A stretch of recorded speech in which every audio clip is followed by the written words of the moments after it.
వీక్షకులందరికీ నమస్కారం. ఏప్రిల్ 8వ తారీఖు అమావాస్య, సోమవారం, సోమావతి అమావాస్యగా పిలుస్తూ ఉంటారు. ఈ ఏప్రిల్ 8వ తారీఖు అమావాస్య నాడు జరగబోయేటువంటి సంభవించబోతూ ఉన్నటువంటి సూర్యగ్రహణం చాలా విశేషమైనటువంటి సూర్యగ్రహణం. ఇది సంపూర్ణ సూర్యగ్రహణంగా కూడా అభివర్ణించబడుతూ ఉన్నది. మరీ ముఖ్యంగా చెప్పాలంటే చాలా కాలం తర్వాత 4 గంటలు లేదా అంతకన్నా ఎక్కువ సమయం సుదీర్ఘంగా సాగేటువంటి సూర్యగ్రహణాలలో ఇది అత్యంత పెద్ద సూర్యగ్రహణంగా మనం చెప్పుకోవచ్చును. అయితే ఈ సూర్యగ్రహణం భారత కాలమానం ప్రకారం మన భారతదేశంలో ఏ విధంగానూ కూడా కనబడదు. కాబట్టి భారతదేశంలో నివసించేటువంటి ప్రజలు ఎవరైనా సరే ఈ గ్రహణానికి సంబంధించినటువంటి నియమాల్ని పాటించవలసినటువంటి అవసరం లేదు. ఈ గ్రహణం పట్టేటువంటి రాశులు కానీ లేదా ఈ గ్రహణం వల్ల రాశులకి ఏర్పడేటువంటి ఇబ్బందులు కానీ ఇవేవి భారతదేశంలో నివసించేటువంటి వారికి వర్తించవు. కొంతమంది మూర్ఖులు మన దేశం కాదు ప్రపంచం మొత్తానికి ఒకటే సూర్యుడు ఒకటే చంద్రుడు కదా, ఈ సూర్యచంద్రులు ఎక్కడ ఏ గ్రహణం సంభవించినా దానికి సంబంధించినటువంటి గ్రహణ సూతకము అందరూ పాటించాలి అనేటువంటి ఒక అసంబద్ధమైనటువంటి ప్రలాపనని వారు చేస్తూ ఉన్నారు.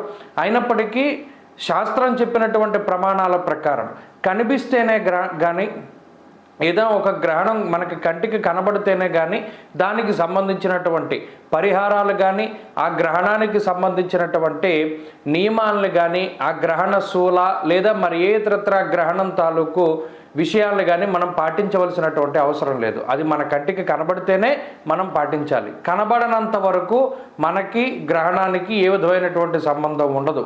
ఒక సూర్యుడు ఉన్నా ఒక చంద్రుడు ఉన్నా ఎప్పుడూ ఈ అమావాస్య పౌర్ణాలకి ఎక్కడో ఒకటి గ్రహణాలు సంభవిస్తూనే ఉంటాయి. కాబట్టి దీని గురించి భయపడవలసినటువంటి పరిస్థితి లేదు. మరి ఈ గ్రహణం సంపూర్ణ సూర్యగ్రహణం ఎక్కడ సంభవిస్తుంది, ఎవరు నియమాలను పాటించాలి, ఏ రాశుల్లో పడుతూ ఉన్నది, ఏ నక్షత్రం వారు జాగ్రత్తగా ఉండాలి అనేటువంటి విషయాల్ని కనుక మనం పరిశీలన చేసినట్టయితే ఉత్తర అమెరికాలో ఈ గ్రహణం స్పష్టంగా కనబడుతుంది. ఉత్తర అమెరికాలో అక్కడ కాలమానం ప్రకారం మధ్యాహ్నం 2:15 ఈ గ్రహణం ప్రారంభమై 4:30 గంటల పాటు ఈ గ్రహణం అనేటువంటిది కొనసాగుతుంది. అనగా ఈ గ్రహణం పూర్తవ్వడానికి దాదాపుగా 8 గంటల వరకు సమయం పడుతుంది. అప్పటి వరకు ఇది చెప్పేటువంటి కాలమానం అమెరికన్ కాలమానం ప్రకారం. ఉత్తర అమెరికాలో నివసిస్తూ ఉన్నటువంటి వారు ఈ సంపూర్ణమైనటువంటి అతి ఎక్కువ సమయం కొనసాగేటువంటి ఈ సంపూర్ణమైనటువంటి సూర్యగ్రహణాన్ని ఖచ్చితంగా వీక్షించవచ్చును. మరి ఈ సూర్యగ్రహణం ఏంటయ్యా అంటే ఇది సంపూర్ణ సూర్యగ్రహణము. ఇది రాహుగ్రస్తమైనటువంటిది. రాహుగ్రస్త సూర్యగ్రహణంగా దీన్ని అభివర్ణించవచ్చు. మీనరాశి రేవతి నక్షత్రంలో ఈ గ్రహణం అనేటువంటిది సంభవిస్తోంది. కాబట్టి ఉత్తర అమెరికాలో నివసించేటువంటి రేవతి నక్షత్ర జాతకులపై మీనరాశి జాతకులపై ఈ గ్రహణం చెడు ప్రభావాన్ని చూపిస్తూ ఉంటుంది. అంతేకాక ఈ గ్రహణం వల్ల ఇబ్బంది పడేటువంటి రాశులు కొన్ని ఉన్నాయి. ప్రత్యేకించి మీనరాశి వారికి ఈ గ్రహణం వ్యతిరేకమైనటువంటి ఫలితాలని ఇస్తూ ఉంటే మేషరాశి వారికి కూడా ఈ గ్రహణం వల్ల ప్రతికూలమైనటువంటి ఫలితాలు రాబోతూ ఉన్నాయి. వీటితో పాటుగా సింహరాశి వారికి ఈ గ్రహణం అరిష్ట కారకంగా మనం చెప్పవచ్చును. సింహరాశి వారు ఎవరైతే ఉన్నారో వారికి ఈ గ్రహణం తాలూకు ఇబ్బందులు అనేటువంటివి ఎక్కువగా కనబడుతూ ఉంటాయి. వీటితో పాటు ధనురాశి వారిపై కూడా ఈ గ్రహణం ప్రతికూలమైనటువంటి ఫలితాన్ని చూపెడుతుంది. అయితే ఈ రాశుల వారందరూ కూడా ఉత్తర అమెరికా ప్రాంతంలో నివసించేటువంటి వారై ఉండాలి. కేవలం వారిపై మాత్రమే ఈ గ్రహణ ప్రభావం పడుతుంది. భారతదేశంలోనూ మరి ఏ ఇతరత్ర ఖండాలు దేశాల్లో నివసించేటువంటి ఈ రాశుల వారిపై ఈ గ్రహణ ప్రభావం అనేటువంటిది ఏమాత్రమూ కూడా ఉండదు. ఈ విషయాన్ని చాలా స్పష్టంగా మనం గుర్తుపెట్టుకోవాలి. అయితే ఈ గ్రహణం శుభ ఫలితాలు ఇచ్చేటువంటి రాశులు ఏమున్నాయి అంటే ప్రధానంగా మకర రాశి వారికి ఈ గ్రహణం సంపూర్ణమైనటువంటి శుభ ఫలితాన్ని ఇస్తుంది.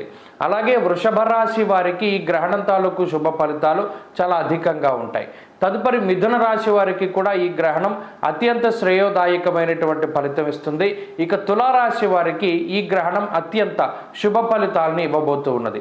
మరొక్కసారి చాలా బ్రీఫ్గా ఏ రాశుల వారికి అనుకూలము, ఏ రాశుల వారికి ప్రతికూలం అనేటువంటి విషయాన్ని గనక మనం పరిశీలన చేస్తే, ప్రధానంగా మీనరాశి వారికి, మేషరాశి వారికి, సింహరాశి వారికి, ధనురాశి వారికి, ఈ ఉత్తర అమెరికా ప్రాంతంలో నివసించేటువంటి ఈ రాశుల వారికి ఇది అరిష్ట సంకేతంగా చెప్పచ్చు. అలాగే మకరము, వృషభము, మిథునము, తుల ఈ 4 రాశుల వారు ఎవరైతే ఉత్తర అమెరికాలో నివసిస్తూ ఉన్నారో వారికి ఈ గ్రహణం విశేషమైనటువంటి రాజయోగాన్ని ఇస్తుంది. ఇక మిగిలినటువంటి 4 రాశుల వారికి ఈ గ్రహణం మధ్యస్థమైనటువంటి ఫలితాన్ని ఇస్తుంది. మరి ఎవరైతే రేవతి నక్షత్రంలో పుట్టినటువంటి వారు, మీనరాశిలో పుట్టినటువంటి వారు విదేశాల్లో నివసిస్తూ ఉన్నారో, అలాగే 4 రాశులు చెడ్డగా ఫలితం వచ్చేటువంటి 4 రాశుల వారు ఎవరైతే ఉన్నారో వారు ఏం చేయాలయ్యా అంటే గ్రహణం తాలూకు పట్టు విడుపు స్నానాలని చేయాలి. గ్రహణాన్ని చూడకూడదు. 2 గంటలు లేదా 1 గంట ఆ ప్రాంతం నుండి మధ్యాహ్నము ఏ విధమైనటువంటి అన్నపానీయాలని కూడా సేవించకూడదు. మరలా ఈ గ్రహణ తాలూకు శూల పూర్తయ్యేటువంటి అనగా మధ్యాహ్నం 1 గంట నుండి రాత్రి 9 గంటల వరకు కూడా ఏ విధమైనటువంటి ఆహార పదార్థాలని తీసుకోకుండా జాగ్రత్తగా ఉండడం చెప్పదగినటువంటి సూచన.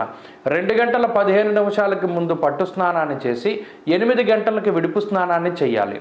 అలాగే ఈ మీనము, మేషము, ధనస్సు, సింహరాశుల వారు ఎవరైతే ఉన్నారో వారు సంకల్పపూర్వకంగా మమ జన్మరాశి జన్మ నక్షత్ర వశాత్ గ్రహణ సూచిత సర్వారిష్ట శాంతి అర్థం అనేటువంటి సంకల్పం చెప్పుకుని కేజింపావు మినుములు లేదా మినప్పప్పు, అలాగే గోధుమలు, ఇది ముఖ్యంగా ఎలా ఇవ్వాలి అంటే ఒక రాగి పాత్రను కానీ రాగి చెంబును కానీ తీసుకొని దానిలో మినుములు పోసి దానిపైన ఒక పొగరంగులో ఉన్నటువంటి వస్త్రాన్ని ఉంచి దానిపైన సర్పపు ప్రతిమ అలాగే సూర్య బింబాన్ని ఉంచి అలాగే గోధుమలు, ఎర్రటి పళ్ళు వీటిని సంకల్పపూర్వకంగా ఏదైతే మనం సంకల్పం చెప్పామో ఆ సంకల్పపూర్వకంగా కనుక దానం చేసినట్టయితే ఈ గ్రహణానికి సంబంధించినటువంటి సర్వదోషాలు కూడా ఆ 4 రాశుల వారికి తొలగిపోతాయి. అలాగే ఉత్తర అమెరికా ఖండంలో నివసించేటువంటి ఎవరైతే మన ప్రవాస భారతీయులు ఉన్నారో వారు ప్రత్యేకించి మీన, మేష, ధను, సింహరాశుల వారు ఉన్నారు. వారు మాత్రం ఈ గ్రహణాన్ని ఎట్టి పరిస్థితుల్లోనూ చూడకూడదు. గ్రహణానంతరం 3 నెలల లోపు ఎప్పుడైనా సరే ఈ దానాన్ని కనుక ఇచ్చుకున్నట్టయితే ఈ గ్రహణం తాలూకు దోషం అనేటువంటిది తొలగిపోతుంది.